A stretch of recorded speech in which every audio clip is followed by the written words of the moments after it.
What's the creepiest unsolved mystery you know of? Content trigger warnings for days.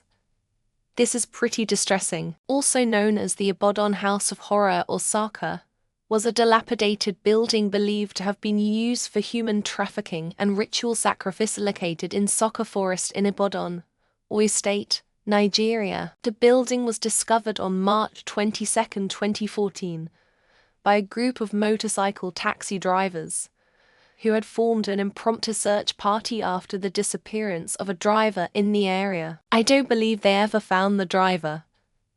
It's all so grim. The Yuba County 5 case. It was around 1970s maybe. It's a case of a group of 4 guys that went on a quick road trip to a basketball game, and they took a very strange route on their way back. Their vehicle was found still on. 3 of the kids' bodies were found in weird spots and places, but one of the guys were never found to this day. A couple of YouTube channels have covered this story. If you just search the name of the case, you can find some videos. The disappearance of Antoinette Cayedito, a Native American girl who was kidnapped from her home in 1986 when she was 10 years old and never found. One of the more unsettling and disturbing disappearances I've heard about.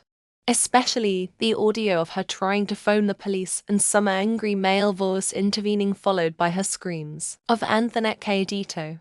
The Maura Murray disappearance. Not because of the case itself, which is full of weird stuff and does have some creepiness in its own right, but because it spawned an obsessive subculture of Maura Murray enthusiasts which boasts a lot of very creepy people in its ranks. I understand the intrigue. I really do. But there are some people who are beyond obsessed with this case, and not in a good or helpful way. Arguably the most famous in my country, Singapore, is the McDonald's boys case. 2 young boys went to school one day and just disappeared. To me, what makes this story all that more chilling is the phone call one of their mothers received after the fact. Not asking for ransom, but snarling at her to not hope for a son's return. Bo's case. Were proud safety one. Not really that creepy. But nobody at least publicly knows what happened to the Amber Room in the Catherine Palace of St. Petersburg. The contents were looted by the Nazis. But at some point the paper trail just stops. Someone, somewhere is sitting on a lot of amber, or it got destroyed by bombs. The disappearance of Lars Joachim Mitting. It was a German guy who randomly started running away from the building of a Bulgarian airport where he was supposed to catch a flight. It was all caught on camera, where you can see him leaving his bags and finding himself in quite a distressful state. What he was running from is still unknown. The Hinterkaifeck murders. In 1922, a family of 6 and their maid were brutally murdered on their farm in Bavaria, Germany. Despite a large investigation, the perpetrator was never identified. The creepy thing is the isolation of the farm and the seemingly motiveless nature of the crime. The Yuba County 5. 5 men went to a basketball game and disappeared under very strange circumstances in the snow, and one of them was never found. One was found in a trailer, having starved to death over several months before being found.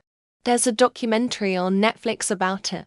In May of 1967, 3 boys went to explore a cave on the south side of Hannibal, Missouri. A few people claimed to have seen them walking towards the caves between 4:30 and 5:15, but they were never seen again. Lots of speculation, but nothing concrete about what happened. An XKCD has a pretty good take on weird and unexplained stuff. For a deeper dive, see Explain XKCD. Edit Malaysian Airline. Zodiac Killer. Diet Love Pass or Sharp on it. There's this underwater cave in Death Valley called the Devil's Hole. The opening is a small hole in the ground, but it's so deep that the bottom has never been found. It's also recorded wave activity following earthquakes on other continents. Not the creepiest one, but a truly enigmatic case is that of the Plaquemines hanged boar, or the Plaquemines Parish, John Doe 1975. Enigmatic and very sad. Come Wiki Plaquemines Parish, John Doe 1975. Probably not as creepy as others, but I think about it all the time. The disappearance of Ben McDaniel. He went on an unauthorized cave dive and went missing. No one has found his body and no one has found him. The identity of the Somerton man is a true tale of intrigue. A man found dead on an Australian beach in 1948, with no identification and only cryptic clues in his possession, sparking decades of speculation. Frau Klebs, a woman who disappeared in Germany, but called her family several times during her disappearance. Her last phone call was very mysterious, and she was found dead, murdered sometime later. Lake City quiet pills. It's a strange and eerie mystery that may be nothing or may be a wild conspiracy. The Flannan Isles Lighthouse. I think about this one often, with these three men just being washed out to sea. Knowing the history of keepers and how all three could make fatal mistakes. Not creepy as such, but super fascinating. The Isdal woman. Several alias identities. Bizarre circumstances. All very interesting. The creepy case of Eliza Lamb still gives me chills. So mysterious and unsettling. It's hard to wrap your head around it. What happened to Marshall Iwasa? I don't buy that it's drugs. The disappearance of Pennsylvania Da Ray Gricker. A summary does it no justice, just grab a beer and Google it. How old Catherine Howard was? I am a Tudor nerd. Henry VIII was 49 and Catherine could have been as young as 15. Who is responsible for all the missing women on the Trail of Tears in northern British Columbia? The 1987 Arkansas murders of Don Henry and Kevin Ives. The bows on the tracks. Taman Shud, or however it was spelled. Such a weird story. Still makes no sense. The Malaysian airliner disappearance. That captain was cool as a cucumber. Where the second sock goes in the dryer. Biggest mystery in the world. Sea people. Who were they and what did they want? Other than to sue Maxwell's pedo ring and how she was mod of 200 Reddit subs. Where my virginity went. Since I don't remember losing it. Cecil Hotel, how did she get in there? Make it make sense.